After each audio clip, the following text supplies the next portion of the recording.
आत्मसार ग्रंथ सतगुरु सुखराम जी महाराज का बहुत ही बढ़िया हम सब ध्यानियों के लिए एक मार्गदर्शक ग्रंथ है। अगर इस ग्रंथ को पढ़ के कोई भजन सुमिरन करता है तो वो भटकेगा नहीं। पहले इस ग्रंथ के हेडिंग को समझेंगे। आत्मसार यानी क्या? सार किसे कहते हैं? सार कहते हैं निचोड़, किसी भी वस्तु का सार। जैसे दूध है, दूध का सार क्या है?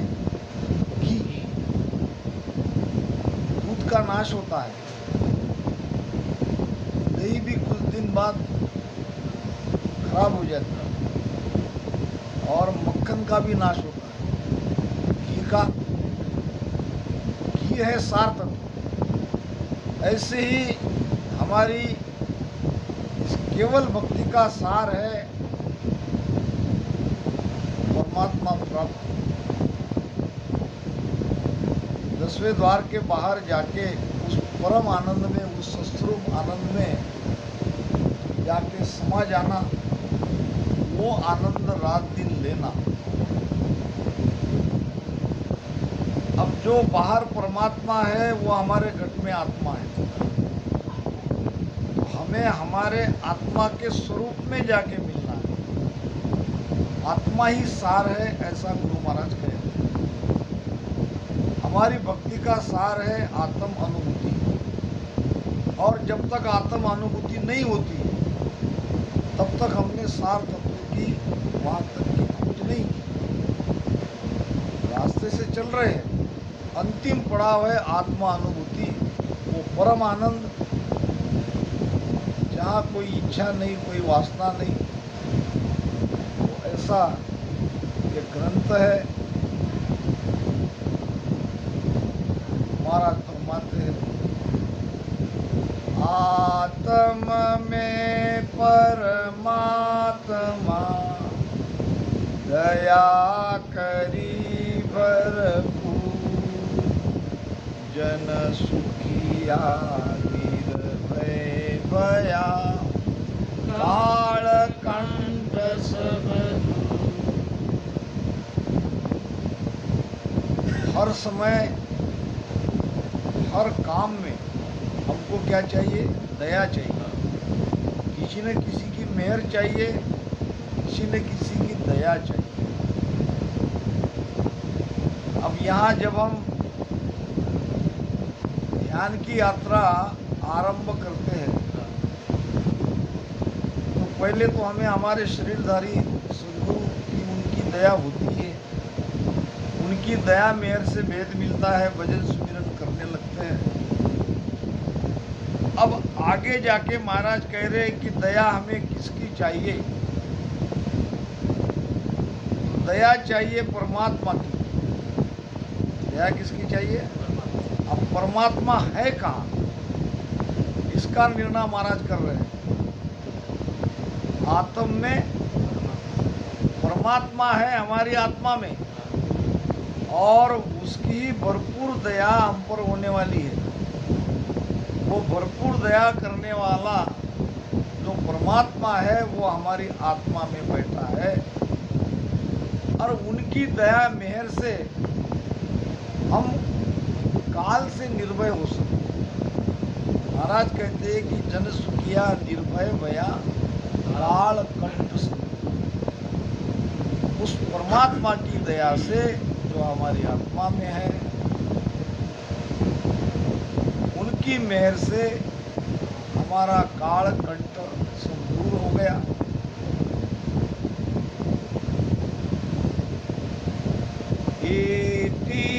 आत्म सार की शाखा सब परमाण, जन सुखिया जन वाचक, लीजो तत् पीछान।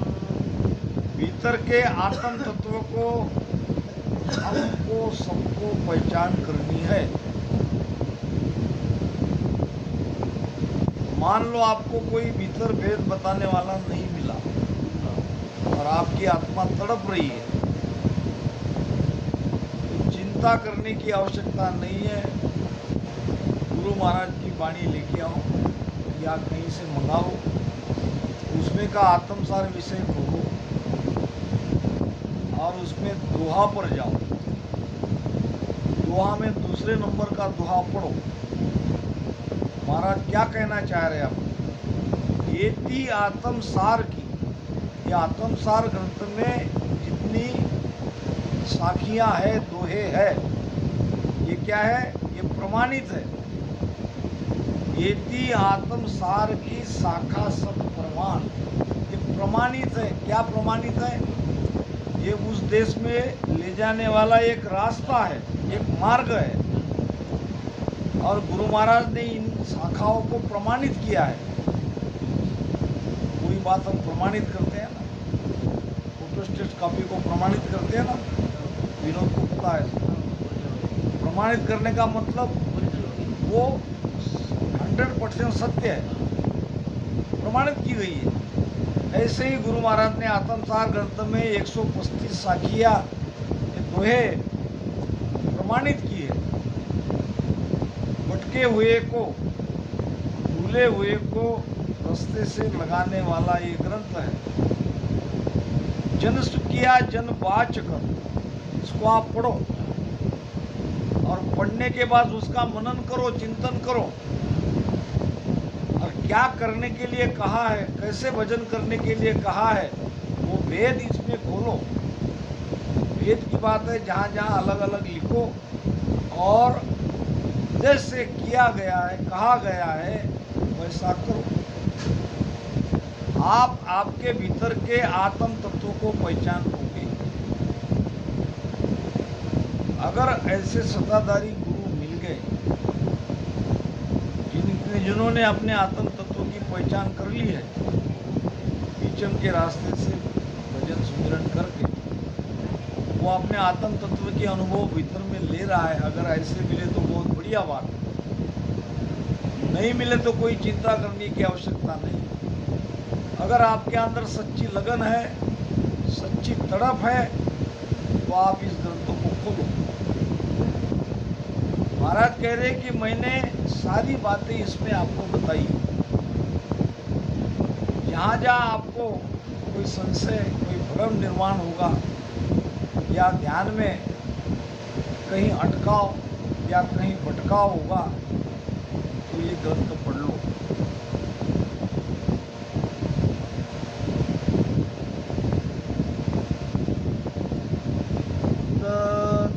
शब्द हरि नाम है, हटिया सब गम होय, जन सुखिया नव खंड रे, तन में दिसे जो। परमात्मा का नाम क्या है? परमात्मा का नाम है तत्व शब्द। नाम क्या है उसका? तत्व नाम ब्रह्म। अब ब्रह्म का शब्द क्या है? महाराज ने विठलराव के संवाद में कहा है कि मैं आयो इन कारण भाई, सो परगट सुन लो जग माई, ने अंचर खांडो सुन होई, वो ब्रह्म को नाम कहे नहीं कोई, सोने अंचर दे मुझलाई, सतगुरु भेजो या जुग आत्म हंस जाय के ल्यावो, पार ब्रह्म के लोक पठाओ। तत् शब्द हरि नाम है। परमात्मा का नाम क्या है? तत् शब्द। परमात्मा का नाम 52 अक्षर में नहीं है। और वो तत् शब्द कैसे मिलेगा? रटिया सब गम हो, वेद से आपको रटन करना पड़ेगा राम राम, तब ये तत्शब्द की जानकारी, तत्शब्द की अनुभूति आपको आपके घट में होगी। तो तत्शब्द ही परमात्मा का नाम है। ये तत्शब्द क्या है? तो महाराज ने कहा है कि मैं आयो इन कारण भाई, मैं क्यों आया है जगत में, और सो प्रकट सुन लो जगमाई। जगत के सभी ज्ञानी ध्यानी सभी लोग सुनो, मुझे क्यों आना पड़ा, मुझे क्यों उस मूर्त शरीर में आना पड़ा, जिनका नाम सुखराम था। नियंचर खांडो सुनो हुई, ये नियंचर रूपी खांडा ये ब्रह्म का नाम है, यही परमात्मा का नाम है, यही तत्व नाम है। ने अंचर खांडो सुन हुई, नियंचर रूपी खांडा मुझे परमात्मा ने मेरे साथ भेजा है। खांडा कट्यार कहो या तलवार कहो, थोड़ा सा खांडा के बारे में आपको समझाना पड़ेगा। पुराने जमाने में बहुपत्नी प्रथा थी। राजा महाराजा उनकी अनेक रानियां रही थी। ये रानियां समय अनुसार उनका ब्याह होता था। मान लो किसी दूसरे राजा पे चढ़ाई करी, दूसरे राजा को हरा दिया, अब दूसरे राजा की कोई सुंदर लड़की है या दूसरे राजा की कोई सुंदर पत्नी है, तो ये जीतने वाला राजा उसको अपना रानी बनाता था, उससे शादी करता था। अब शादी करने की प्रथा उस समय ऐसी थी, कहीं कहीं तो स्वयं राजा उस लड़कियों के साथ 7 फेरे लगवा के लाता था, और कहीं कहीं अपना खांडा बेचता था, अपनी तलवार, अपनी कट्यार, अपने कोई विश्वासु सेवक के हाथ में ये खांडा देता था, कहता था जाओ उस राजा की लड़की से मेरा ब्याह करा के लाओ, ये मैंने तुम्हें मेरा खांडा दिया है। अब वो लड़की खांडे के साथ 7 फेरे लगाती, ऐसे तलवार रख देते, अब तलवार के पीछे वो 7 फेरे लगाते। 7 फेरे लगाने के बाद वो विधिवत उस राजा की रानी हो गई। कहाँ बैठा है वो? अपने राजधानी में, वहाँ के सिंहासन पर बैठा है, और दूर कहीं दूसरे राज्य में उस राजा की शादी हो रही है, उसके तलवार के साथ, खांडा के साथ। अब खांडा के साथ 7 फेरे लेकर आई हुई रानी और राजा के साथ 7 फेरे लेकर आई हुई रानी में कोई अंतर नहीं रहता, अधिकार समान। अब ये तो बाह्य दृष्टांत हो गया। अब यहाँ हमारे भक्ति में राजा कौन है? भक्ति में राजा है परमात्मा। कहाँ बैठा है? 10वें द्वार के बाहर दूर परमात्मा वहाँ बैठा है। वो थोड़ी आने वाला है शादी के लिए। शादी किसके साथ हो रही है उसकी? हमारी आत्मा के साथ। सब आत्मा के साथ उस एक राजा की, जिसको हम परमात्मा कहते हैं, वो शादी होने वाली है। क्योंकि हम भी शादी करना चाहते हैं राजा से। राजा वहाँ से नहीं आएगा, उसने अपना कट्यार, अपना तलवार, अपना खांडा भेजा है। किसके हाथ भेजा है? हाँ हाँ, कौन? उसका विश्वासु कौन है? वो सदगुरु। उसका विश्वासु कौन है? सदगुरु को कहा है राजा ने कि तुम जाओ और ये नियंच रूपी खांडा ले जाओ, और इसके साथ जितने भी राम राम भजन कर रहे हैं, जिनके अंदर में इच्छा है परमात्मा को पाने की, उनके ये खांडा के साथ 7 फेरे लगाओ। अब सदगुरु आए हैं वो खांडा लेकर, तुम्हारे पास आए, तुम्हारे पास आए, तुम्हारे पास आए, तुम्हारे पास आए, तुम्हारे पास आए। अब जो 7 फेरे लगाएगा वो परमात्मा रूपी राजा की रानी बन जाएगा, यानी वहाँ का सुख वो लेगा। अब नियंचर के साथ 7 फेरे लगाने, यानी वो नियंचर आपके अंदर जागरूक करना। जब तक आपके अंदर ये कुदरत कला नियंचर नहीं जगेगा, आपके 7 फेरे नहीं होंगे, आपकी शादी नहीं होगी। शादी करने की इच्छा आप रखते हो, मगर वो पीड़ आपके अंदर नहीं है, वो प्रेम आप आपके अंदर भजन में नहीं लगा रहे, तो आपकी शादी नहीं हो सकती। खांडा लेके आए हैं, सदगुरु बैठे हैं, उनको कह रहे हैं, मगर हम तैयार नहीं। ये नियंचर ही ब्रह्म का नाम है, और ये ब्रह्म का नाम यही है, इसका भेद जगत जानता नहीं। सो नियंचर दे मुझताई, वो नियंचर मुझे सौंपा, मेरे हाथ में दिया। किसने दिया? सतगुरु भेजो या जुगमाई। वो सदगुरु कौन? परमात्मा। परमात्मा रूपी सदगुरु ने मुझे कहा कि ये नियंचर तुम ले जाओ। अब क्या कहा? आत्महंस जाए के ले आओ। जितने जितने आत्मा तड़प रही है परमात्मा पाने के लिए, उनकी शादी कराओ, मेरे पास लाओ। अब जो शादी करेगा, 7 फेरे लेगा, वो परमात्मा के पास जाएगा, उसकी रानी बनेगा। और जिसके अंदर ये नियंचर नहीं जगेगा,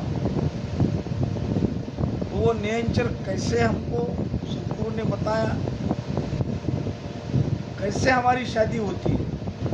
सदगुरु ने हमको कहा कि आसन लगाओ, सांस उसास में राम राम रटन करो, इसमें प्रेम लगाओ, मन को इसमें लगा के राम राम करो।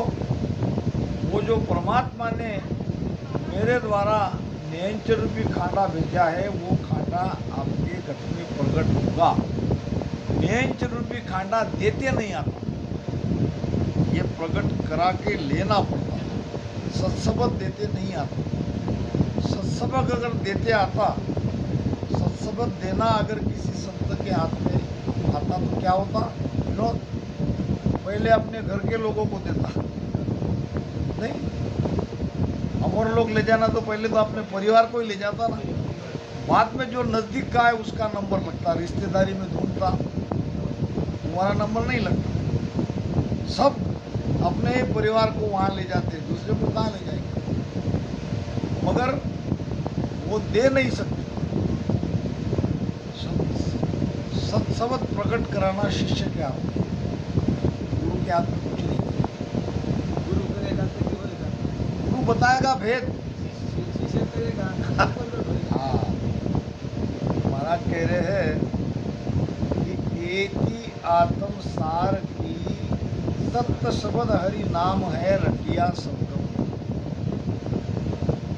ये परमात्मा का नाम आपके घट में कब प्रकट होगा? रटन करोगे तब। जो रटन करेगा उसको आज नहीं तो कल, आगे पीछे ये कुदरत कला, ये तत्नाम की जानकारी होगी, और भजन नहीं करने वाले के अंदर ये नहीं प्रगटेगा। जन सुखिया नव खंडरे तन में दिसे जुड़े। ये नवकंठ सृष्टि जो बाहर है, वो सब नियंजर के प्रताप से घट में दिखाई दी रही। पड़ दो पटक उड़ावियो, हरस परस दीदार। सतगुरु बीरमदास जी साचा सिरजनहार। मेरे सदगुरु बीरमदास जी महाराज सच्चे परमात्मा है, सृजनहार परमात्मा। क्या किया? मेरे और परमात्मा के बीच में जो पर्दा था, पर्दो पटक उड़ावी, वो पर्दा हटा दिया और पर्दा हटाते ही अरस परस परमात्मा का मैं दीदार करने लगा। दीदार करना यानी क्या? देखना। आप मेरा दीदार कर रहे हो, मैं आपका दीदार कर रहा हूँ। बीच में कोई पर्दा है क्या? अगर बीच में पर्दा आ जाए तो आप मुझे देख सकोगे, मैं आपको देख सकूंगा? ऐसे ही अभी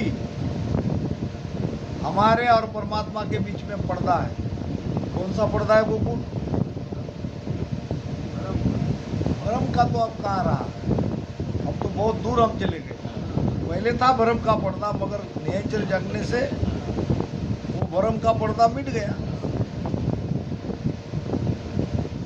भ्रम कर्म रेन नहीं पावे, यू अग्नि सब फूस जलावे। अब हमारे अंदर भ्रम कहाँ रहा, क्योंकि वो कुदरत कला नेचर जग गया तो भ्रम मिट गया।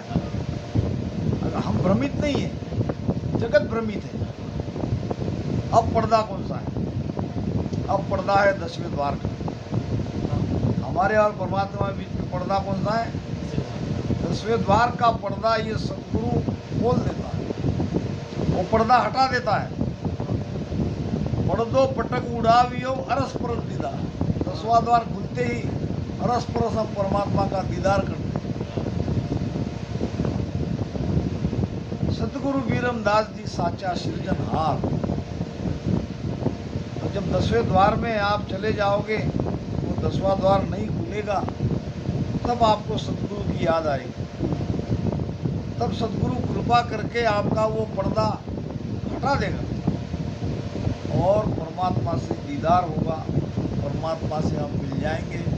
वो परम आनंद की प्राप्ति होगी। परमात्मा से मिल जाएंगे या ना, वहाँ देखने दिखना नहीं है।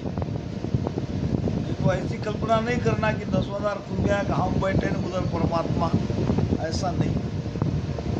वहाँ हम ही परमात्मा है और वो परम आनंद की प्राप्ति हो रही है। जो आनंद के बारे में कभी सोचा नहीं, कभी उसकी कल्पना की नहीं, कभी सुना नहीं, वो आनंद हमें हो रहा है। वो आनंद अगर होने लगा तो आप 10वें द्वार के बाहर निकल गए। परमात्मा ने, सदगुरु ने बीच में जो पर्दा था वो पर्दा हटा दिया। घूंघट का पर्दा खोल तुझे सैया मिलेगी, कबीर साहब। यही तो पर्दा है। पर्दा खुलते ही परमात्मा मिलेंगे।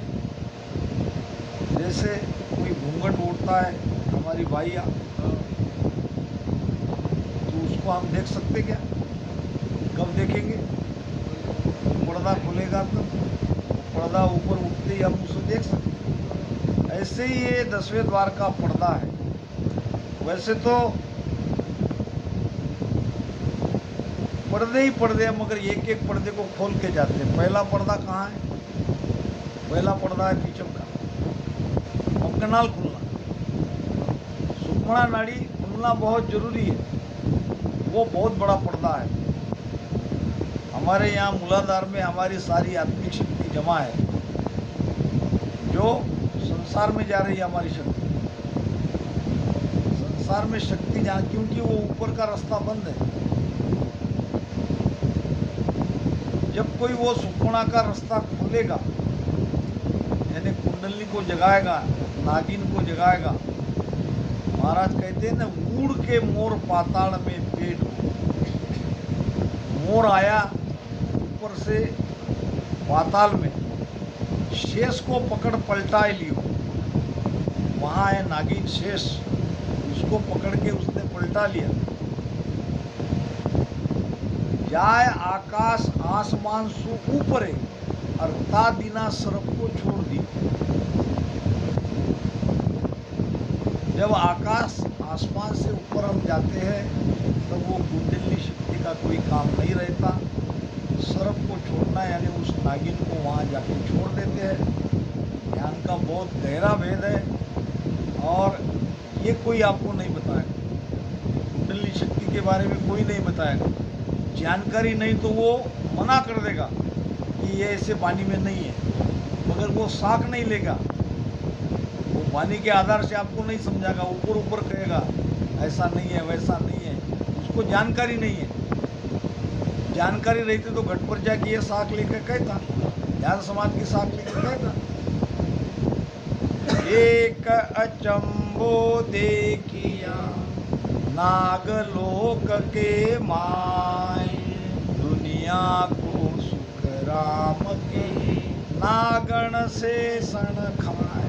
ये नागलोक में वो नागिन बैठी है और वो हमारा सारा अमृत पी रही है। हम अमर क्यों नहीं हो रहे, हम क्यों मर रहे हैं?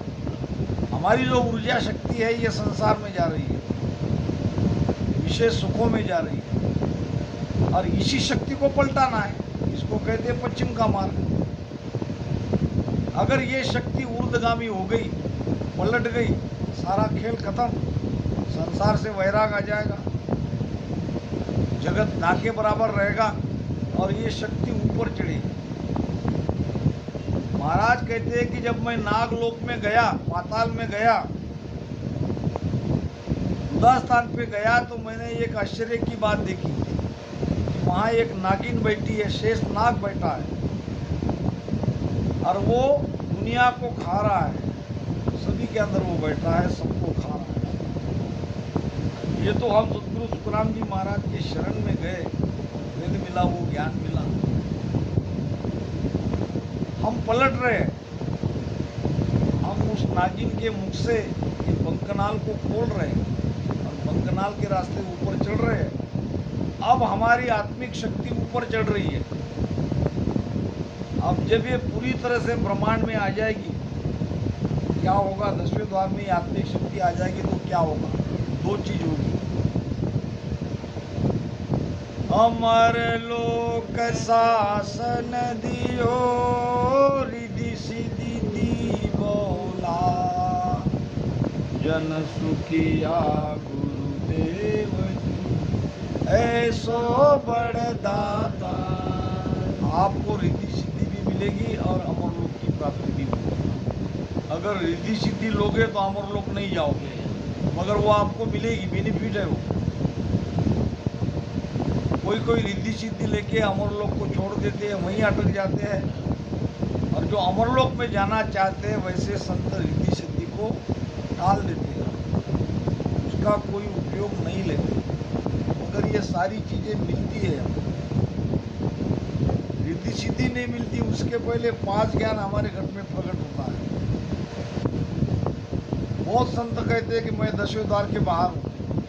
10वें द्वार के बाहर हो तो तुम्हारे अंदर 5 ज्ञान प्रकट नहीं, क्यों नहीं हुआ?